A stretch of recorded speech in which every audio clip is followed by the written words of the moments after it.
안녕하세요. 중소투자자입니다. 오늘은 리스크 관리에 대해서 좀 얘기를 해보려고 하고요.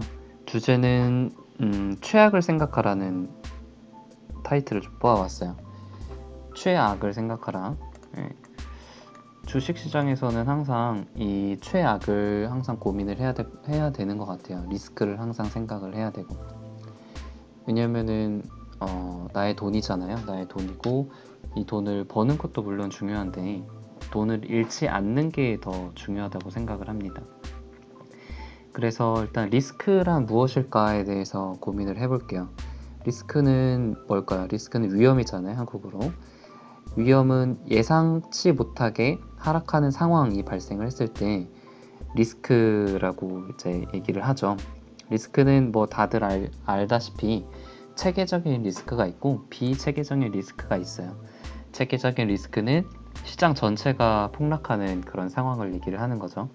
작년 10월 같이 어떤 대외적인 악재 때문에 급락하는 경우는 이거는 뭐 손 쓸 방법이 없어요. 시장이 하락하니까 모든 종목들이 다 하락을 하는 상황이기 때문에 금융위기 같은 경우도 마찬가지였죠. 그 외에도 이제 우리가 관리할 수 있는 게 비체계적인 리스크, 어떤 개별 기업들마다 리스크들이 다 있죠. 그런 리스크들을 항상 고민을 해야 됩니다. 그러면은 이제 리스크를 어떻게 조절을 해야 될까에 대해서 얘기를 해봅시다. 리스크 관리라는 것은 무엇일까요? 리스크 관리에 대해서 좀 진지하게 고민을 해본 적이 있나요? 저도 요즘에 굉장히 진지하게 고민을 하고 있는데 그런 생각을 했어요. 결국에는 리스크 관리라는 거는 개인 투자자의 한계를 인정하는 게 아닐까라는 생각이 좀 들었어요. 이게 무슨 말이냐면은 내가 아무리 기업을 분석을 하고 완벽하게 안다고 생각을 했지만 그 나의 분석과 예측이 틀릴 수 있다는 것을 인정을 하는 것에서부터 시작을 하는 것 같아요. 그러니까 내가 이 기업을 분석을 했을 때 절대 이 기업의 위험 요인은 굉장히 적고 다른 CEO도 괜찮고 매출과 영업이익도 이대로라면 늘어날 것이다 라고 예상을 했지만 그 예상이 틀릴 가능성 혹은 악재가 발생할 가능성은 언제나 있다고 항상 마음속에 가지고 있는 게 리스크 관리의 첫걸음이 아닐까 싶습니다. 그래서 리스크 관리의 본질은 이 가능성과 확률을 인정하고 그리고 최대한 이 가능성을 낮추는 것이 개인 투자자 입장에서의 어떤 핵심이라고 할 수가 있다고 생각이 좀 듭니다. 그럼 리스크를 어떻게 관리를 해야 될까 고민을 좀 해봤는데요. 가장 우선시 돼야 될 게 기업 분석을 철저히 해야 된다고 생각을 해요. 기업 분석을 철저히 한다는 말은 이 기업이 이제 뭘 팔고 매출이 어떻게 나오고 영업이익이 어떻게 나오고 그런 것을 분석을 해야 리스크가 될 만한 요인들이 나오거든요. 그래서 기업 분석이 이제 첫걸음이라고 생각을 하고 제일 중요합니다. 리스크가 될 만한 요인들을 아는 거예요. 내가 그냥 뭐 TV 방송이나 주식 추천받아가지고 그냥 산 기업들 같은 경우에는 이런 분석을 하지 않았기 때문에 리스크가 될 만한 요인들을 알 수가 없겠죠. 그러면은 뭐 그냥 급락을 한 경우에는 뭐 공포 때문에 그냥 팔아버리는 그런 경우도 생기겠고 리스크가 언제 생길 수 있는지 어떤 리스크들이 있는지 전혀 모르는 상태이기 때문에 굉장히 뇌동매매를 할 수가 있습니다. 기업 분석이 첫 번째가 돼야 된다고 생각을 하고 그리고 그 다음 중요한 게 항상 현금화를 항상 어느 정도는 하고 있자. 이게 현금을 가지고 있어서 나중에 이제 저점에서 산다는 그런 의미도 물론 있지만 제 생각에 현금을 가지고 있어야 되는 중요한 이유 중에 하나가 어떤 심리적인 안정감을 주는 것 같아요. 현금이라는 것이. 오늘도 마찬가지였죠. 오늘도 미중 무역 전쟁 그런 악화 그 우려감으로 좀 시장이 많이 하락을 했잖아요. 만약에 신용을 쓰거나 현금 100%를 들고 있는 사람들은 주말 연휴 때 굉장히 좀 마음이 불편했겠죠.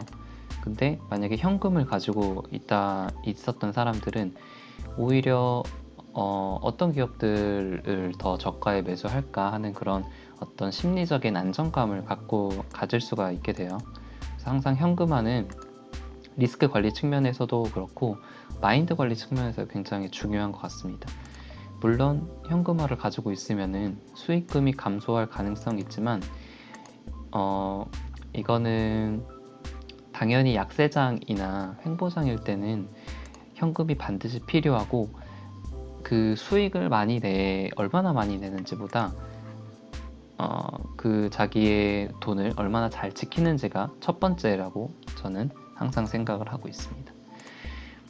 리스크 관리의 적용에 대해서 좀 고민을 해봤어요. 이거는 제가 예전에도 한번 설명드린 코아스템이라는 기업인데요. 코아스템은 어떤 이슈가 있었냐면은 한번 급락을 하고 나서 상승을 했다가 급락을 했죠. 이 기업을 제가 작년도에 좀 많이 분석을 했었는데 어떤 레포트가 있었냐면은 이게 그 줄기세포 관련주고 루게릭병 치료를 위해 줄기세포를 이용하는 그런 그 약을 파는 그런 회사예요.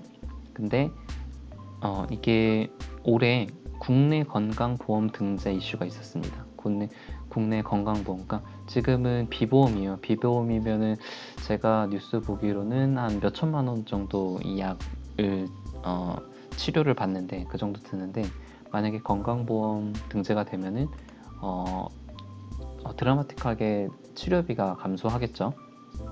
그래서 이런 이슈가 있었고 이제 2018년에 그러니까 2019년에 상반기에 보험 약가 산정을 지금 하고 있는 중이고 보험 등재가 될 것이다 라는 그런 레포트가 있었습니다. 그런데 결국엔 어떻게 됐어요? 4월 29일 날 비급여 판정을 받았잖아요. 비급여 판정을 받으면서 급락을 했습니다.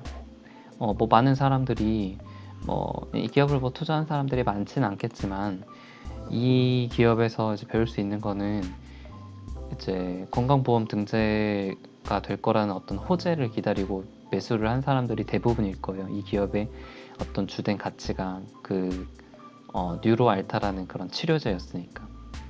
그런데 항상 만약에 이 건강보험 등재가 지금처럼 실패될 가능성에 대해서 열어두었던 사람들은 비중을 많이 갖고 있지는 않겠죠. 어느 정도 현금화를 분명히 챙겼을 거예요. 그러면은 이렇게 급락하는 상황에서 그렇게 손실을 많이 보지는 않았겠죠.